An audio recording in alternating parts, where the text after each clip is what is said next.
Tai va, tai šiaip didžiulė paroda, 48 šalių lankytojai susirinko, jau beveik apie 30 000 buvo ir netgi 337 dalyviai.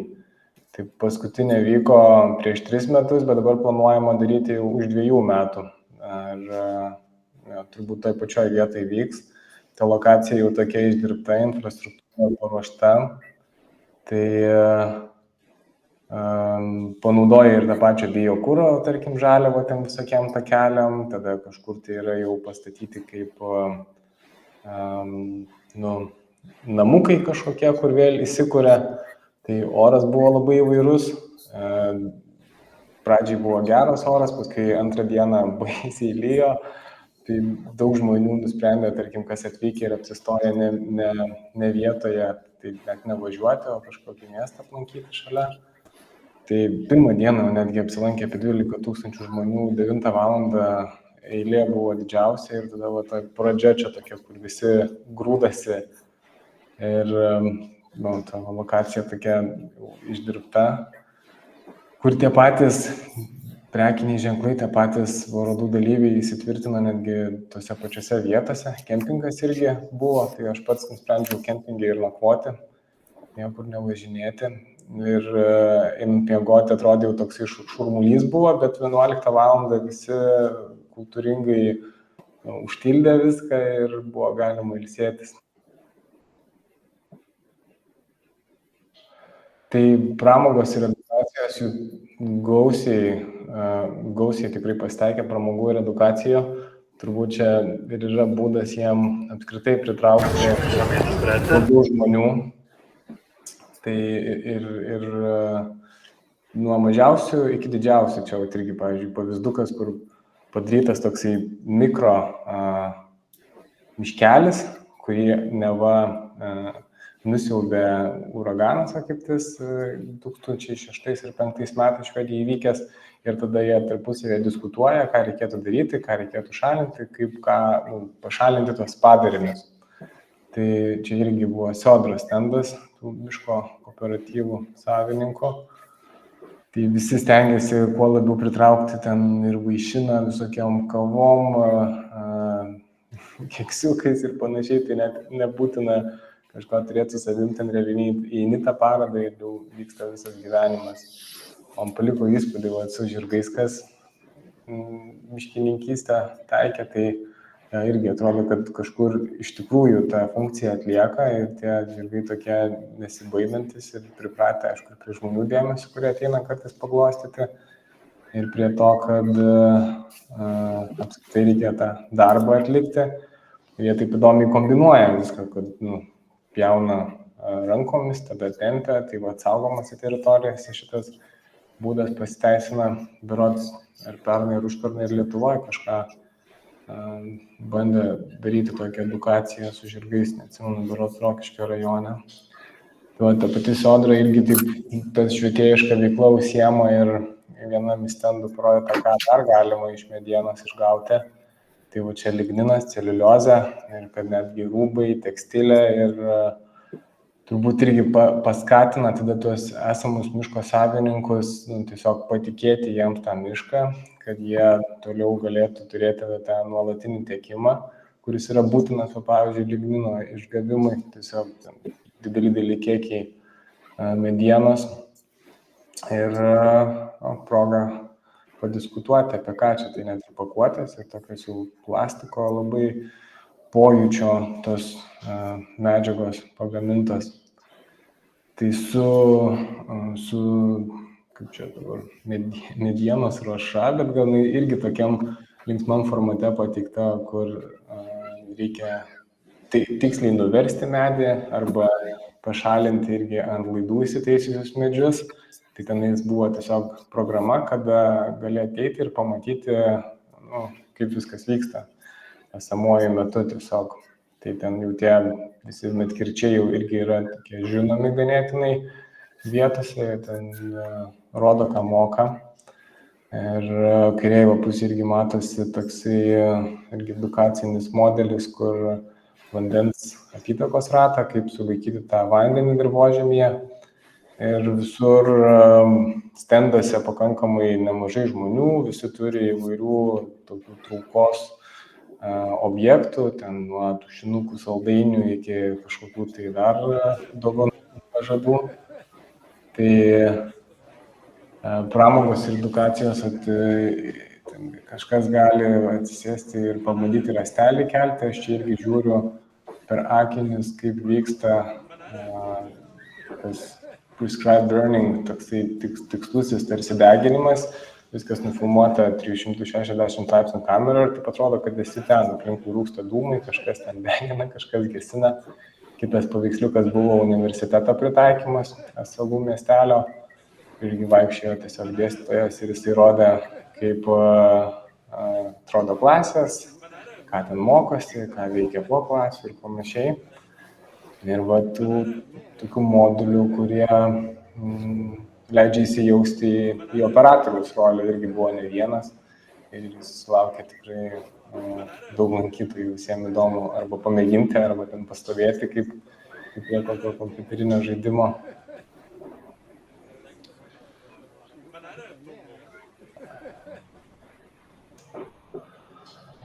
Tai dar viena irgi tokia milžiniška scena buvo, kur darė tą tokį tikslųjį pjovimą. Tai va čia moteris pjauna rastą, tokį sportinės rungtis. Tada kitas toksai yra imitacija, tarsi kapuoti rastą irgi.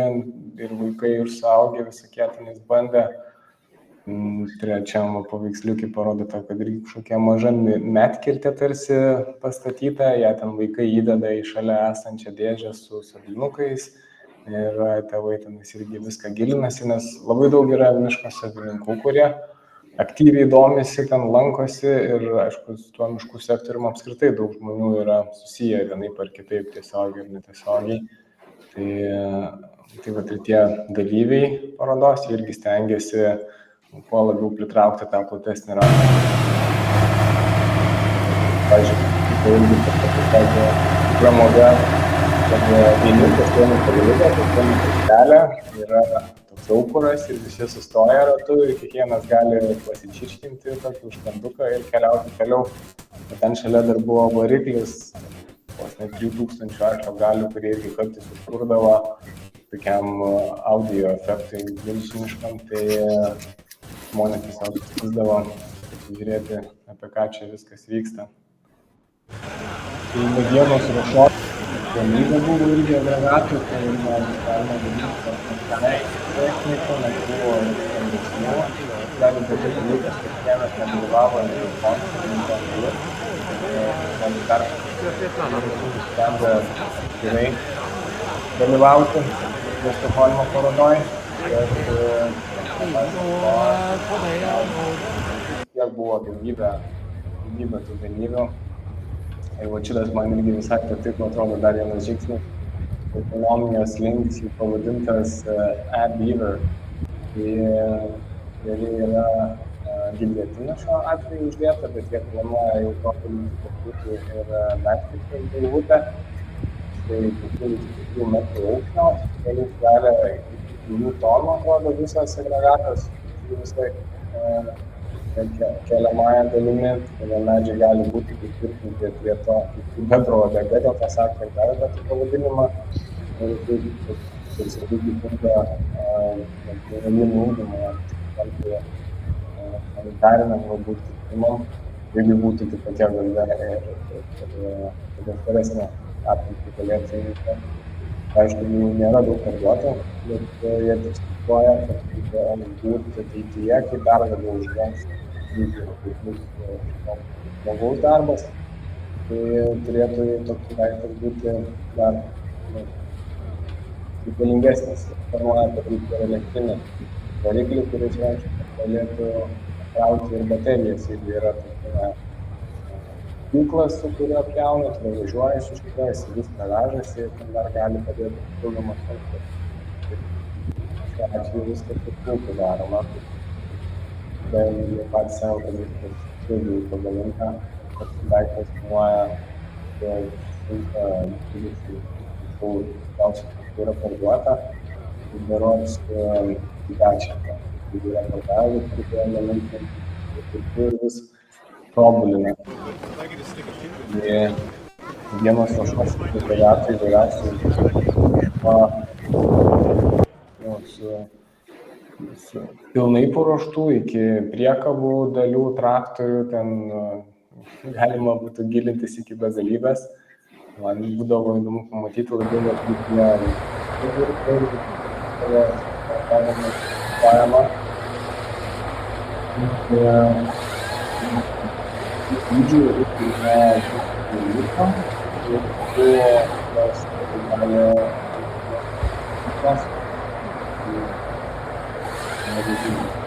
demo versijos, gali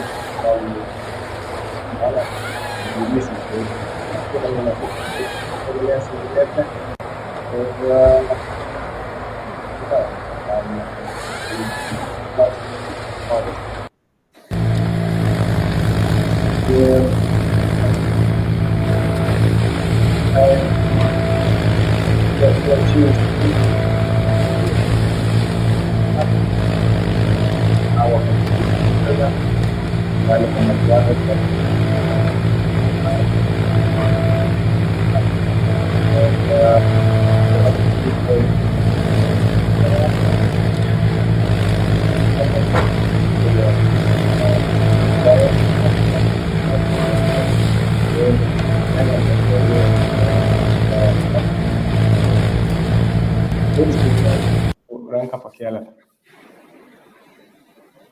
Zbignevai, labas. Pakėlėt ranką? Labas, Rokai, kai jungi garsą tuose videoose, ten labai įdomu, bet tavęs visai, bent aš negirdžiu, nežinau kaip kiti. Jo, čia... Arba ten pritildyti, arba kažkaip, atsiprašau. Pabandysiu. Gerai. Tai, žodžiu, o ką tenais pasakoju apie tas mašinas, tai kad įveikiančios įkalnę visai taip demonstruojasi, tada, kad daug operatorių moterų atsiranda, kurios jau vairuoja tas agregatus bent jau šitose demo versijose. Ir daug kas akcentuoja tą savo vis mažinamą įtaką tai vykdomai veiklai. Čia, pavyzdžiui, parodyti irgi, kiek tas ratas ar ašis turi svorio į žemę, 1625 kilogramai. Ir visi stengiasi jau pozicionuoti tokį ateityje tarsi elektriniai varomi agregatai, bet kol kas tai realiai, kad tai pasitarnautų, tai reikia tada kažkokio tai generatoriaus, kuris turbūt yra su iškastiniu kuru varomas. Mašinos, didelės ir mažos, zuja aplinkui, vilnia.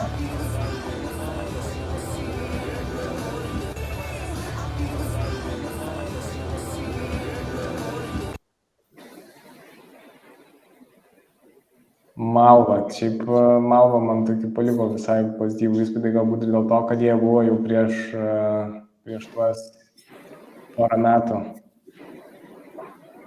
Dar vienas nesijungia, bet nieko tokio gal. Biokūras.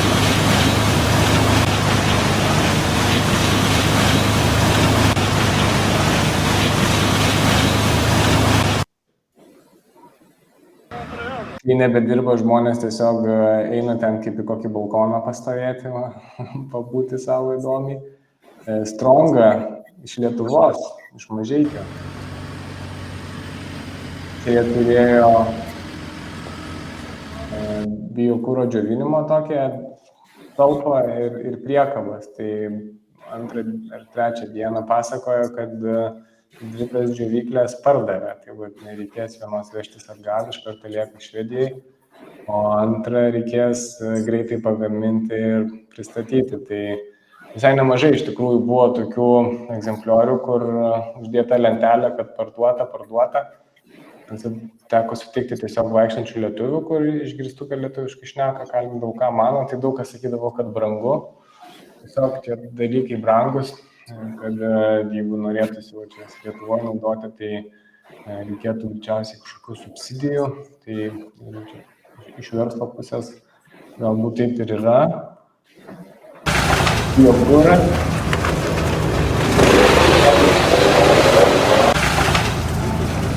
Bet realiai jau buvo irgi visa tokia linija, kur nuo A iki Z vieni buvo, kur net kelmus irgi smulkina ir taip įdomu sugalvota, kad tarsi vienas stovi agregatas, kuris krauna, tada yra rąstai tokia lietuvė ir kelmai ir jisai iš karto deda kelmus smulkinti, kurie eina į tokį kaip plaušą, tokį stambesnį ir kiti eina iš karto į čipsus. Tada galima matyti tas tokias kylančias skirtingas frakcijas. Biokuro irgi, taip, čia gal ne tik biokuras, gal daugiau tų funkcijų yra panaudojama pjuvenų. Tai šitas man įdomus buvo daiktas, kuris realiai tas pjuvenas krauna, kažkaip trombuoja ir susuka į tokią plastikinę plėvelę ir tada ją jau galima lengviau transportuoti ir turbūt sandėliuoti visai kitaip.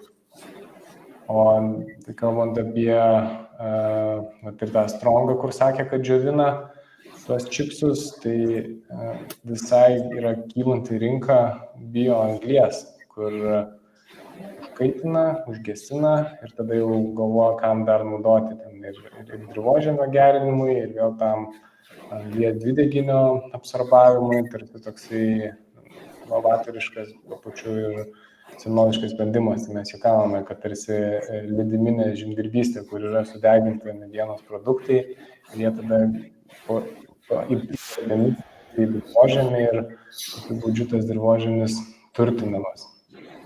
Tai medienos apdirbimo irgi nuo A iki Z, nuo rankinių įrankių iki visokiausių kalibro malkų skaldyklių ir pjovimo staklių.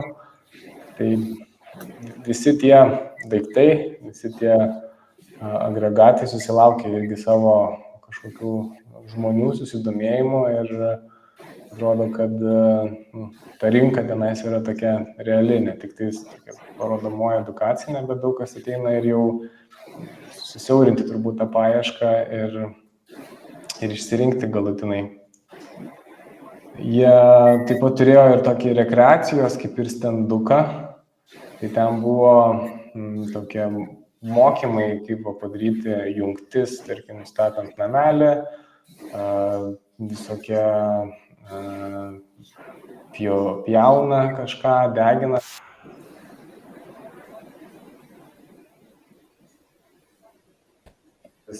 Tuos, kurie nuomoja tos namukus ar ten glampingo kokias pavėsinės, tai tik tam buvo visai skirta tokia jau kaip sankcionuota dėmesio, ne tai, kad kažkur įterpti, bet visą erdvę jie išskyrė. Ir tenais buvo visokių įdomesnių dalykėlių, tai kiekvienas irgi savai pabando pritraukti, vieni padeda inkilą, kur yra planšetė ir kažką girdi per ausinės, kiti kviečia pažinti, kokia čia medžio rūšis pagal medienos pjūvį. Taip pat yra ir tokių nekilnojamo turto irgi pardavėjų, kurie būtent orientuojasi į tokias laukinės teritorijas ir jie irgi susibūrė. Čia dar kur matosi pakuotės, tai man patiko tokie danai. Jie siūlo sėklų mišinius ir sėjamasias mašinas ir žemės dirbimui, kad padarytų tokį kaip nesideratą, bet pasėti tam tikras rūšis žolinės augalijos, kad jos tinkamos, tarkime, paukščiam, fazanam, kurios veisia kaip pavyzdys, arba netgi elniniam žvėrim.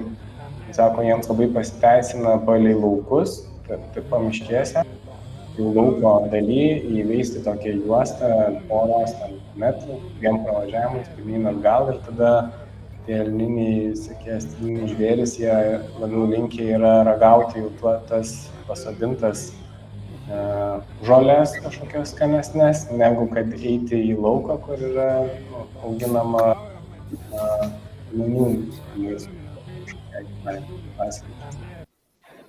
kaip mažina poveikį. Tai ten tos rekreacinės dalies organizacijos, jos irgi turi savo kažkokį tai poreikį, žmonės eina, domisi, turbūt daug kas pratę leisti laiką lauke ir kažkokius hamakus kažkas ten išsiūlo, tokių visai įdomių inspiracijų. Istoriniai egzemplioriai.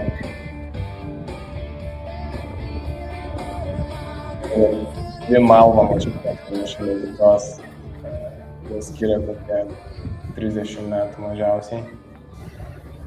Ir visokie pjūklai. Ir dar buvo tos senosios technikos demonstracija, kurie jau ten pasikrovė, tempė, veža, ką tik nori daro. Tai irgi toksai užimtumas žmonėm, kurie eina galbūt pasidaryti, pasigrožėti, gal kažką prisiminti, kažką išmokti. Ir miškininkystės inovacijos. Šiaip prieš tuos 3 metus, tai jeigu buvo inovacijos, tai bent kiekvienas skelbdavosi, kad jau yra kažkokia tai inovacija, kažkas tai naujo sugalvota, bet dabar buvo išskirta irgi konkreti erdvė, tokia palapinė, kurie visi sutelkti maž į vieną vietą. Jeigu aišku, jeigu einant ten toliau, tai kitoje vietoje, pavyzdžiui, buvo tik tais dronų zona, kur tuos dronus ir kelia ir galima ten juos jau pamatyti gyvai ir nuo labai mažų kompaktiškų iki tokių didžiulių, kurie sėjimą daro. Vieni vokiečiai buvo, kurie būtent sėjimą užsiema ir sėklų peletizavimą. Atrodo taip, jeigu pažodžiu išversti, žodžiu apvalkalą kažkokį uždeda sėklai, kad jinai būtų tokia barstoma lengviau ją suturėti. Tai jie sako, mes įsėjame 80 000 sėklų į hektarą. Ir mes tada skaičiavome, kaip čia gali būti, tai ekonomiškai naudinga, bet už kokį klientą jie vis tiek suranda, galbūt tada gali tą iš karto rūšinę įvairovę kažkokią tai praplėsti. Ir įdomu, aišku, su juo buvo ir kalbėti, jie taip akcentuoja, kodėl būtent taip daro. Jis sako, kai sėji sėklą, tai jinai tarsi neturi tos persodinimo fazės, iš karto įsidaigina, įsitvirtina į dirvožemį ir ten ir auga. Ir tarsi tas šaknynas tada yra toksai artimesnis jo natūraliai prigimčiai, lyginant su auginamu medelynė, tai ir uždaro šaknų sistemos. Bet vien tas kiekis, kad tarkim 80 000, tai tuos ribotus resursus reiškia, tas surinktas sėklas, didelė dalimi taip tiesiog išbarstoma. Va čia irgi tie vyrukai šeštadienį ryte kalbinti buvo, tai man visai patiko jų paklausyti. Vienas yra iš Arboniksų, vienas yra iš Suomijos tokio Collective Crunch, trečias yra, kur būtent biochar, anglį ruošia, degina, ir trečias irgi yra iš EcoBase, kurie būtent CO2 absorbavimo, atsikvestavimu užsiema.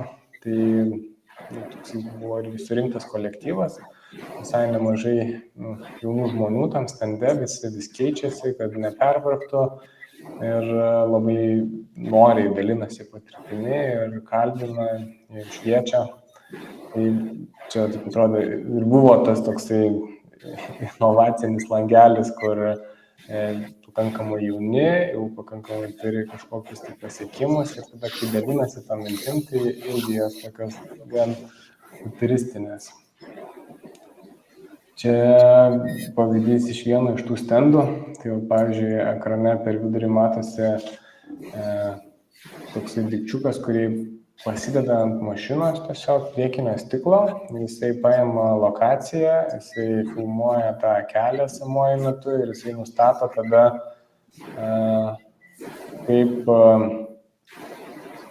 kokia yra kelio būklė, ir gali iš karto tada siųsti signalą kažkur tai į serverį, ir tada jeigu yra planuojami darbai, tarkim, tame plote, tai jisai gali prevenciniu būdu numatyti, kad ten reikia padaryti kažkokius tai darbus atlikti, kad tiesiog privažiuotų sunkioji technika, arba tiesiog taikyti tą nuolatinį stebėjimą ir palaikymą. Tai atrodo, kaip ir nėra tūrių dideli daiktai ir jie visi irgi viską stengiasi mažinti, kad būtų vis talpesni, vis labiau prieinami ir praktikai panaudojami. Čia jie irgi rodė ant rąstų ir užpurškiami dažais. Kas nustebino, tai pjovimo metu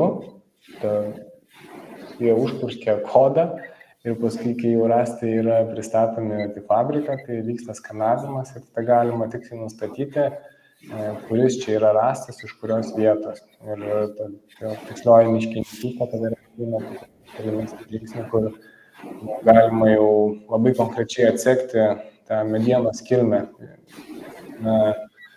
koordinačių tikslumu.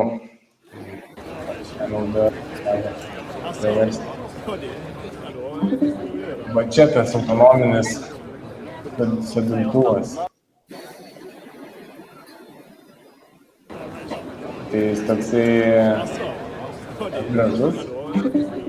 Kiek jisai veikia klausimas, nes ta pati ranka tokia gale pritvirtinta yra, bet jie, kai darė demonstraciją, tai demonstracija buvo daroma tik tais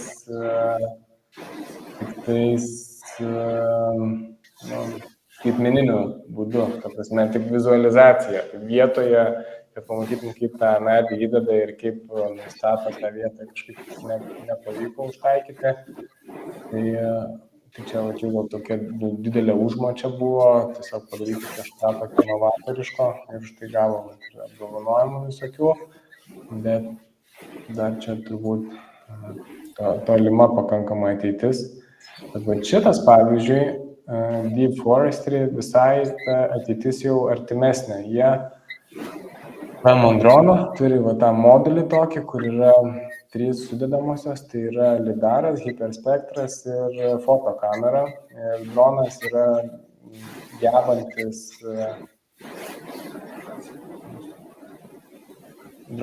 gebantis skristi ir atpažinti kliūtis. Ir tada jisai gali manevruoti tarp medžių ir surinkti pakankamai tikslę tą informaciją. Tenais galbūt nuotraukos kažkur tai matosi. Žodžiu, toksai 3D modelis išeina, tai tie medžiai yra inventarizuoti. Ir aš kalbėjau su jų techniniu žmogumi, kuris vienas iš tų įkūrėjų šito startupo, tai pasakojo australų atvejį, kad australai nusipirko šitą visą jų sprendimą ir tada jie praskrido, nusimatavo mišką, tada praėjo tiesiog sužymėjo su žergliam su aukštimačiais ir tada nupjovė ir išmatavo medžius ir išėjo, kad jų tas skridimas buvo labai tikslus ir tada jau nusprendė, kad reikia toliau investuoti ir pavyzdžiui, taiko šitą būdą inventarizacijos. Tai, aišku, čia irgi viena iš tokių sudedamųjų tai tiksliai miškininkystė, kur ekonomiškai galima pamatuoti ir vien tai, kad dar yra lidaras ir hiperspektras, tai jisai gali atskirti ir skirtingas materijas, kokios yra negyvos medienos, galbūt ilgainiui dar kažką sugebės ten paskanuoti, bet išeina surinkti tą tokią informaciją gan sparčiai. Tai čia buvo norvegai, kurie bando visą sprendimą pritaikyti, tokį single tree, kad gauti visą informaciją nuo tų pavienių medžių, jų rūšių, tada negyva mediena, jų gyvastingumas, bioįvairovė, medienos kokybė.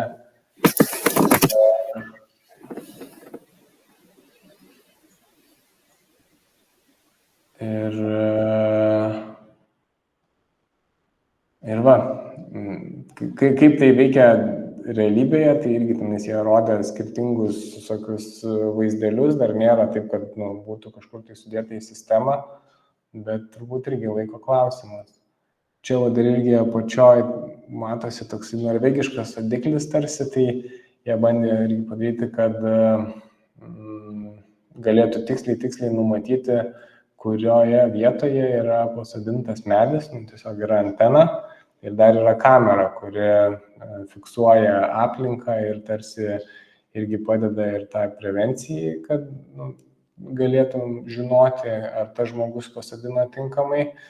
Ir ilgainiui galbūt dar surinkti kažkokią tai papildomą informaciją apie aplinką, kurioje viskas vyksta.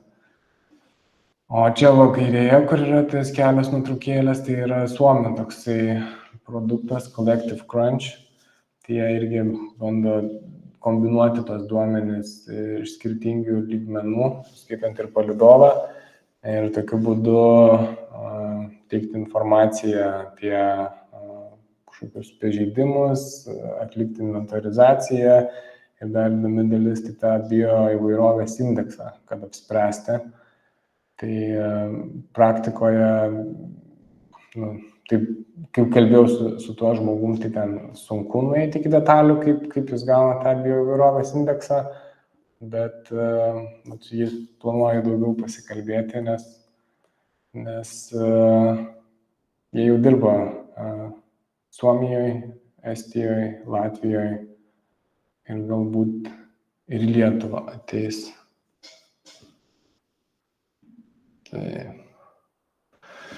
Tai va, kiti irgi, čia kur telefonas yra labai įdomus daikčiukas, tai jis įrašai programėlę realiai, fiksuoji medį ir jisai tada nustato tą medžio apimtį ir galima pažymėti 2 taškais arba 3 taškais ir tada ir jo aukštį išeina nustatyti ir tada vėl matyti tokiam planelyje tuos medžius išdėliotus ir kokios jų yra tos dendrometrinės savybės.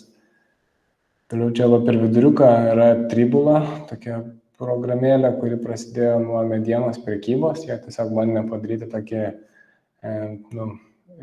medienos rinkai realiai sprendimą, kad kam reikia pirkti, kam reikia parduoti, kad visi galėtų tarpusavėje talpinti. Ir čia atrodo net jų kybo jau toksai palydovo modulis, kurį jie irgi jau leidžia netgi savo palydovą kosmosą, tiesiog kad surinktų reikalingą informaciją. O čia dešinėje irgi yra tokia kito startupo Icebound pasirodymas, tai irgi tiesiog gauna visą informaciją apie žemėlapį, apdoroja ją ir tada pateikia tai pačiai Tribula ir tada miško savininkai gali tiesiog labiau įsigilinti į tos savo medynus nuotoliu.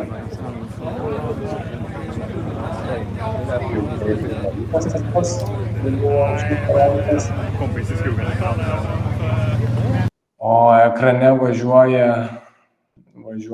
medkirtė, kuri jau aiškės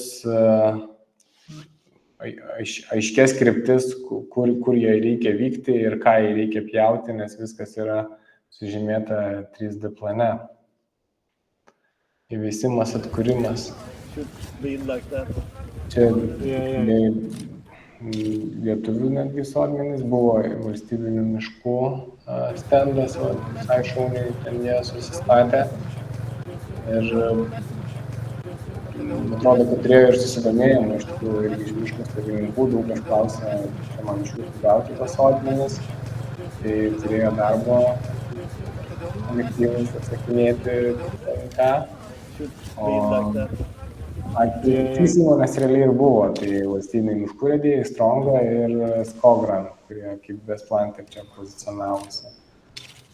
O čia irgi mažiukas toks kūrinukas, jisai buvo stende, kur prekiauja tom durpėmis. Tai jie irgi atsineša kažką tokio parodyti, kaip tas jų produktas atrodo ilgainiui. Čia ta didžioji sodinimo mašina, tai didžiulis agregatas, bet 2 operatoriai, vienas vairuoja kur važiuoti, o kitas naviguoja, kur tos sodinukus taisyti. Tai užsitaiso viskas, uždara šakų sistema ir tada šitą daiktą tempia ir privalumas, kad nereikia atskirai įbūdinėti žemės. vienu metu padaro viską, reikia vienu atvažiavimu. Tai buvo irgi daroma demonstracija ir ten susidinta tankiai tų medalių, bet aš ją nepataikiau. Čia irgi kairėje pusėje toksai brakė yra įdomus daiktas, tai jisai montuojasi ant sunkiasvorio ekskavatorių ir irgi užtaisomos kasetės uždaro šaknų sistemą ir iš karto atkasa ir įkiša tą sodinuką ir dar papurškia kažko, jeigu to reikia. Apačioje kairėje yra sodiklis, kur prie jo primontuota toksai trąšų dozatorius, papildomai ten įterpia turbūt pagal poreikį, pagal situaciją. O va čia viduryje, kur judinu, tai yra individuali medžio apsauga. Ir įdomu tai, kad jinai yra 100% suyranti. Pagaminta iš kukurūzų ir bulvių krakmolo kaip subprodukto. Ir netgi tas dirželis, jis irgi yra suyrantis. Tai man irgi patiko kažkaip šitas sprendimas. Ir paskui su kuo toliau kalbėjome, tai taip atrodo, kad jisai greičiausiai bus brangesnis, bet turint omeny, kad jis dar yra dengtas UV, nedengtas, o apdirbtas ultravioletiniais spinduliais, tai jisai žymiai ilgiau gali išbūti, realiai 5 metus, ir po to po truputėlį lupasi, po truputėlį yra ir tas medis iš jo išsilaisvina ir nieko nebelieka, viskas susikompostuoja. Tai jeigu skaičiuojant tas kaštus, kad reikia papildomai ateiti ir pataisyti arba nuimti ir tada surinkus utilizuoti, tai gali būti, kad jisai netgi ir ekonomiškai pasiteisintų toksai variantas. Tai šiaip daug buvo visokių medelynų, paslaugų teikėjų irgi, ir tai tik tais byloja, kokio masto yra ta miškininkystė ir pjovimai ir atkūrimas, įveisimas. Ir visur daug žmonių ir visi turi ką pasiūlyti, skirtingai save pozicionuoja, stengiasi būti tokie estetiški ir įdomus. Tai va, toks mano buvo pristatymas ir sekanti paroda už poros metų ir jau gegužę jinai vyks. Tai va, gal nori dar kažko paklausti dėl įdomumo?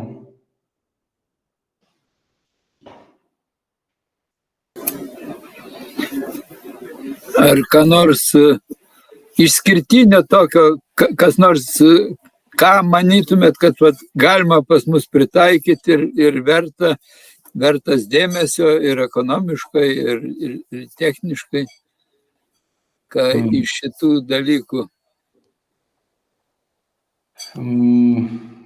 Šiaip tikrai yra viskas labai įdomu, bet taip, kad tiesiogiai pritaikyti, reikia, aišku, galvoti ir kam tai galėtų būti naudinga, ar valstybinių miškų lygmenį, ar tada privačių miškų savininkam, nes tų pačių programėlių, pavyzdžiui, kur galima tą savo mišką matyti, įvedant jų atveju Švedijoje tiesiog kadastrinį numerį, turbūt kaip pas mus būtų, tai visai nemažai. Bet taip, net aš asmeniškai net negalėčiau iš tikrųjų parinkti. Man atrodo, ir kelių priežiūrai visai logiška būtų, nes pastoviai marširuojama ir tada gali surinkti tą informaciją ir gauti detaliai su lokacijom konkrečiom, kur ten kas kaip turi būti. Ir jo, čia su dronais irgi buvo visai nemažai tokių sprendimų, kur, tarkim, vienas buvo dar kitas, kur suplanuoja maršrutą, gauni žemėlapį ir tada galima identifikuoti žievėgraužio vietas, kurios yra, kur pažeidimai. Bet jie, pavyzdžiui, dar turi tą tokį tik tai žemėlapį, kuris savaime nenustato tų taškų ir tada vis tiek reikia pačiam dar praskanuoti tą žemėlapį. Aišku, lengviau negu vaikščioti miške, nes viską matai iš oro, bet dar turi kažkas tobulėti. Tai va, neišrinkčiau nieko vieno, Andriau. Taip, o ką Audrius norėjo paklausti ar pasakyti? O Rokai, kažką matei iš aplinkosauginių ar gamtotvarkinių priemonių, kažką, kas galbūt sudomino? Tai va tas Deep Forestry, atrodo, kad jie bando link to eiti, kad surinkti tą informaciją apie bioįvairovę esančią aplinkui. Na, aišku, jie daugiau gal remiasi tuo hiperspektru ir lidaru, bet irgi reikia dar jiems sekantį tą žingsnį turbūt padaryti visą programinę įrangą, dar tobulinti, kaip jie patys sakė, kad būtų daugiau tų atpažįstamų dėmenų. Nes teoriškai, tai tarkime, praskridęs tas dronas ir surinkęs jau ganėtinai tikslią informaciją, tai jisai galėtų identifikuoti ir augalus, ir gal netgi rūšis, gyvūnijos, ta prasme, jeigu eina pakankamai mažais pikseliais ir visokiais skirtingais rėžiais. Tai vad įdomu, kaip jie bus pasistumėję po poros metų. O dėl ekologijos, tai atrodo, kad tokiam startuolių lygmenį yra tai vis paminėta kažkur tai, įdėta, bet taip, kad konkrečiai į tai susitelktų, tai greičiausiai tas anglies dvideginio absorbavimas, galima sakyti, Carbonix ir EcoBase, kurie tiesiog skatina nekirsti ir turbūt tai yra toksai ekologiškas žingsnis išsaugoti ekosistemą, jas nekeičiant. Ačiū.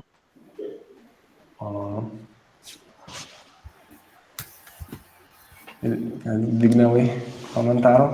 Jo, aš dar sanitarinę apsaugą norėjau paklausti. Ten mačiau, ten tų suomių, kur rodė vienoj matėsi tas Collective Crunch, kur buvo 39 skaidriai, kažką ten jie su ankstyvų žievėgraužių tipografų aptikimu. Ar ten kažką iš tos srities, gal ką nors įsiminiai? Tai buvo dar vienas Global Forestry, atrodo, jie vadinasi čia, kur minėjau, kad susidaro maršrutą ir surenka, ir tada galima pamatyti iš oro realiai, bet paskui kalbėjau su tuo žmogum, kuris buvo paskirtas bendrauti ir jisai man rodo tuos medžius ir sako, čia pažeistas, bet tai, ką jis rodė, tai jau yra sausuoliai, jau yra nudžiūvę ir tada aš klausiau, kodėl kas iš to sausuolių kėvimo, juk reikia pjauti atskirtai. Ir jis sako, teisingas pastebėjimas ir tada taip gražiai kažką aplinkui pradėjo kalbėti. Bet esmė ta, kad tų žievėgraužio stebėjimai buvo jau ir prieš tuos 3 metus. Vienas variantas, kuris ir šiemet dalyvavo, bet jie kažkaip labiau perėjo į kitus sprendimus. Tai atrodo, kad tiesiog tobulėja technologijos, jos pinga, jos tampa vis labiau prieinamos ir tada reikia daugiau daryti to lauko darbų, jiem testuotis, bandytis, apmokyti tą dirbtinį intelektą, atpažinti, pavyzdžiui, tuos lajos pakitimus, kaip nustatyti tam masyvę tiesiog pagal defoliaciją, pagal spalvos kažkokius tai pokyčius, kad ilgainiui būtų viskas pakankamai tikslu. Čia buvo netgi šunų vieta, tokie išdresuoti šunys, kurie atpažįsta žievėgraužį. Tai jie irgi darė ten demo versijas, kad kažkokie buvo ėjimai į mišką, tiesiog pagal uoslę.